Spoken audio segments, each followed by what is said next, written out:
All right, we know what the expectations are, we know what the challenge is, and we know what team that is. Will they get it done in 2019? MarkRogersTV, the voice of college football, breaking down the Georgia Bulldogs. Suddenly an elite program, right up there with Alabama, just below the Crimson Tide, and of course Clemson, Ohio State, Oklahoma, whoever else you want to put on that top tier, 1 or 1A.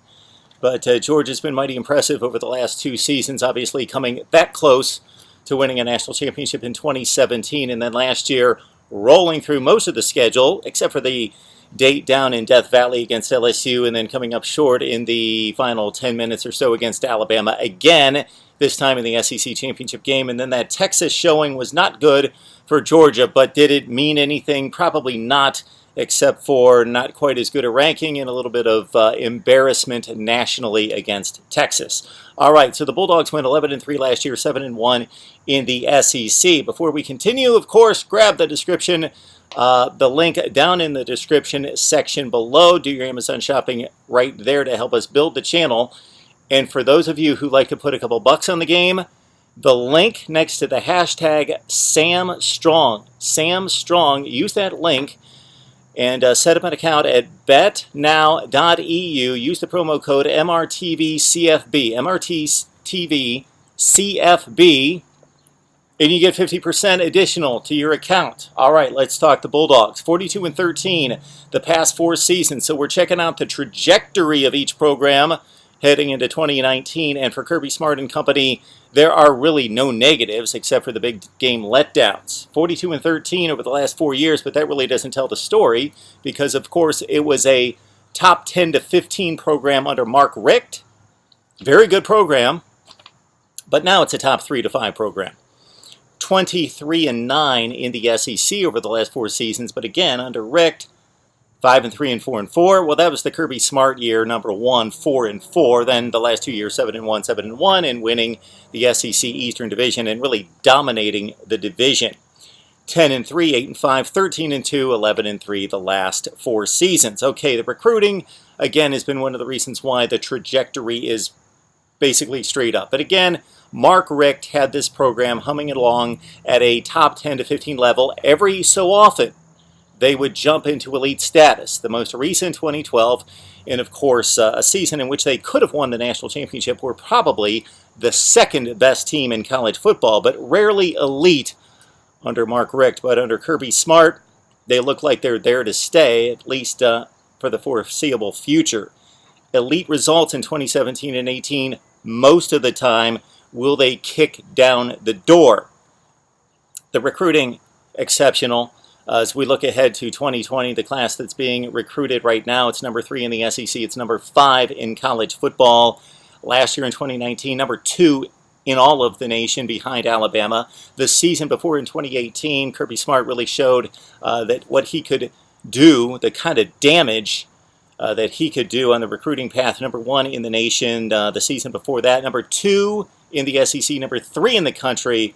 Number 4 in the SEC, and number 6 in 2016. So you're talking about recruiting classes of 6, 3, 1, 2, and he's working on a number 5 class right now in college football. Okay, 2019. Let's focus on the next season coming up in just a few weeks.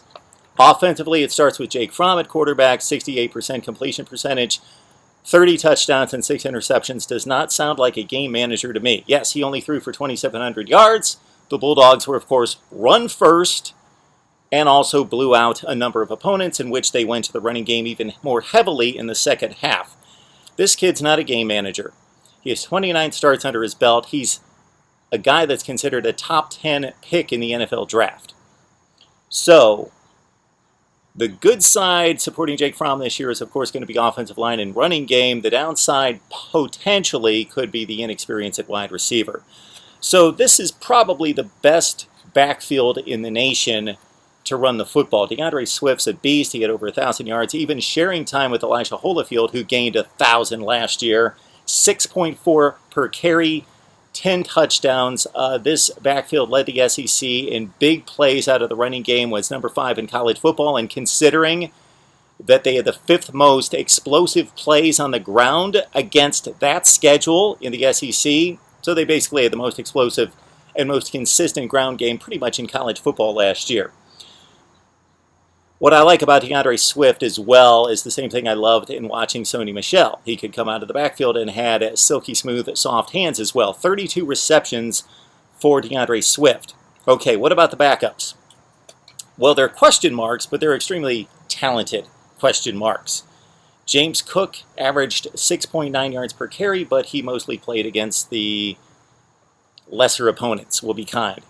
Zamir White, of course, is coming off 2 ACL issues. One was leading into his freshman season, in which he enrolled early and wanted to prepare himself to get a workload his freshman campaign, and then he suffered another ACL this past season. We'll see what he's got for us in 2019. And then Kenny McIntosh, the 11th rated running back in the nation out of Fort Lauderdale here in the 2019 class. So those are 3 elite talents, especially White and Cook, to back up DeAndre Swift.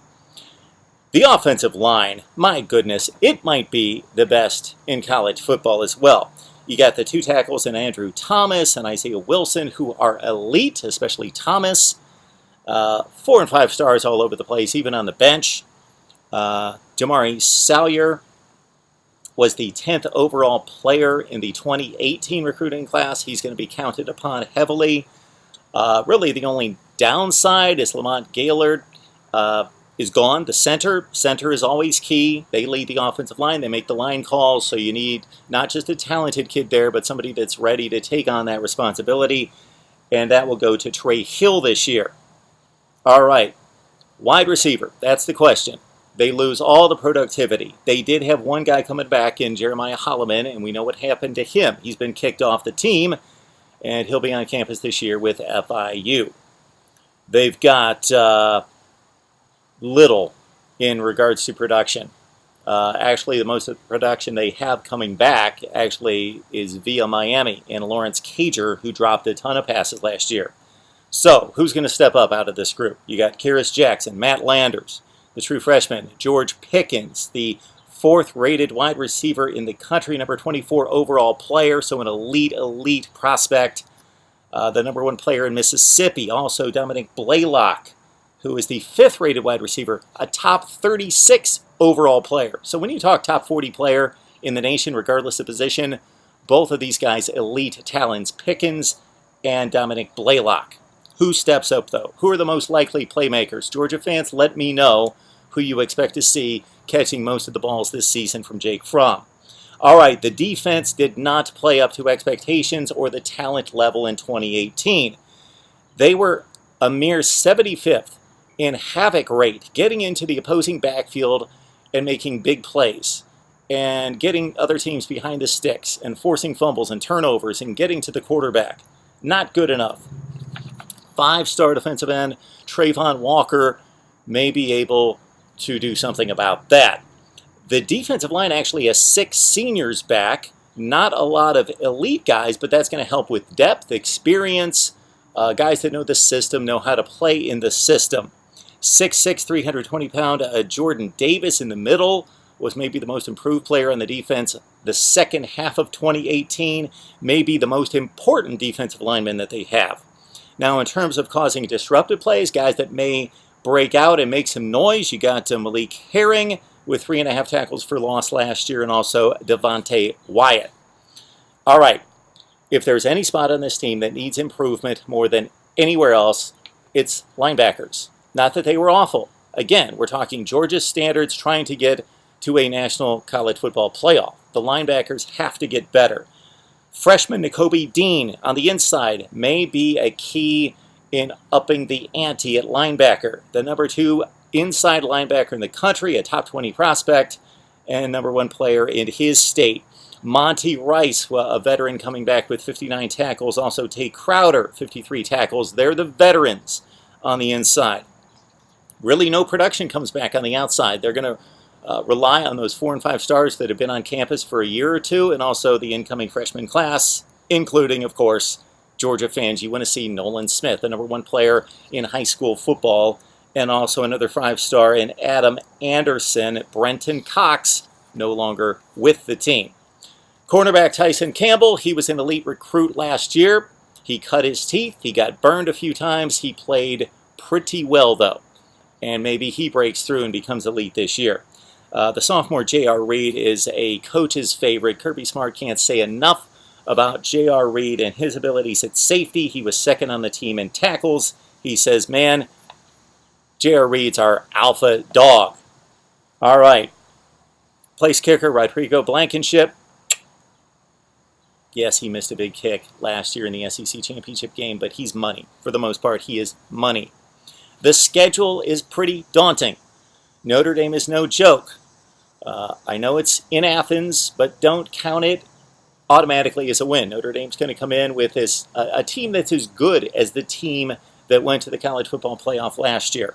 The November stretch is brutal. Of course, the Auburn game, always played the Deep South's oldest rivalry. Texas A&M at home. The Aggies are going to be an interesting wild card. We know they're going to be good. They could be really good, especially come November. Florida and Kentucky also in November. So Georgia, the backstretch is brutal for this Bulldog team. They're better than all those teams, but when you play them week after week after week, does somebody break through and beat them, which shouldn't cost them one loss, but if they suffer two, this could be a top 4 team in the country that doesn't, again, get a chance to play in the college football playoff.